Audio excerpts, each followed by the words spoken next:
इस वर्ष के अंत में महाराष्ट्र में विधानसभा के चुनाव होने जा रहे हैं, जिसको लेकर वर्तमान राज्य की महायुति सरकार तथा विपक्षी महाविकास आघाड़ी में शामिल दल रणनीति बनाना शुरू कर दिए हैं तथा आरोप प्रत्यारोप का दौर लगातार चल रहा है और मतदाताओं को अपनी ओर आकर्षित करने का प्रयास हर तरफ से किया जा रहा है। तो चलिए सबसे पहले हम नजर डालते हैं चंद्रपुर विधानसभा की ओर, जो कि एक सुरक्षित सीट है,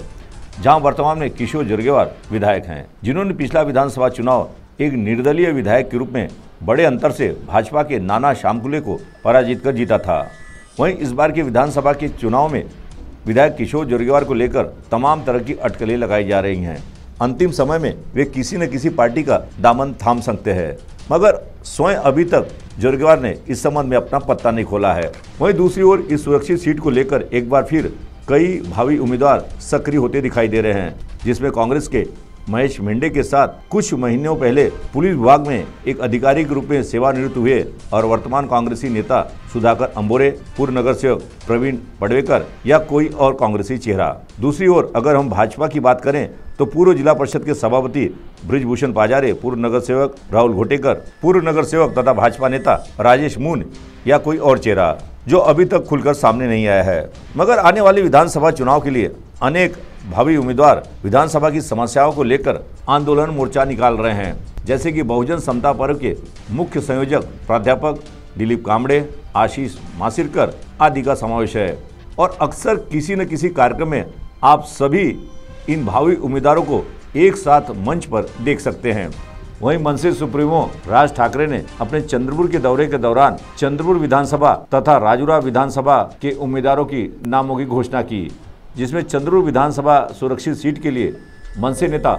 मनदीप रोडे के नाम पर मुहर लगाई और मनदीप रोडे ने विधिवत आदिशक्ति माता महाकाली के दर्शन के साथ अन्य धार्मिक स्थलों का दर्शन किया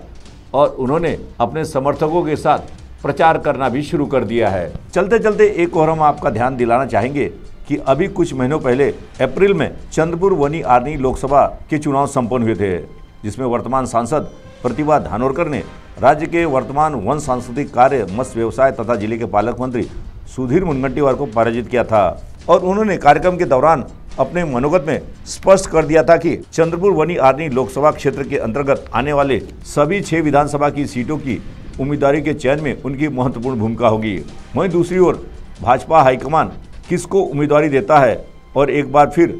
चंद्रपुर विधानसभा, जिस पर अनेक वर्षों से भाजपा का कमल खिला था, मगर पिछले चुनाव में विधायक किशोर जोरगेवार ने एक निर्दलीय विधायक के रूप में बड़े अंतर से चुनाव जीतकर भाजपा के विजयी रथ को रोका और एक नए युग का आरंभ किया। मगर क्या फिर भाजपा वापस अपनी सीट अपने कब्जे में लेती है, या अनेक वर्षों पहले चंद्रपुर जिला,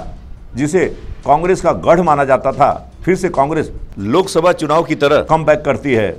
वहीं दूसरी ओर क्या फिर किशोर जोरगेवार निर्दलीय विधायक के रूप में अपनी सीट कायम रख पाते हैं? क्या कोई दूसरे छुपा रुस्तम को, निर्दलीय विधायक को जनता अपना नेता चुनती है? इसकी ओर सभी की निगाहें लगी हुई हैं। एक बात और हम आपको बता दें कि अभी कुछ दिनों पहले महाविकास आघाड़ी के घटक दल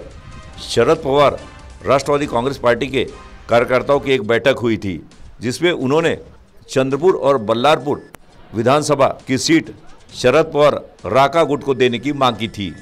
अब इस पर महाविकास आघाड़ी की ओर से क्या फैसला होता है, इसकी ओर भी सभी की निगाहें लगी हुई हैं। चंद्रपुर विधानसभा पर CTV की यह विशेष प्रस्तुति।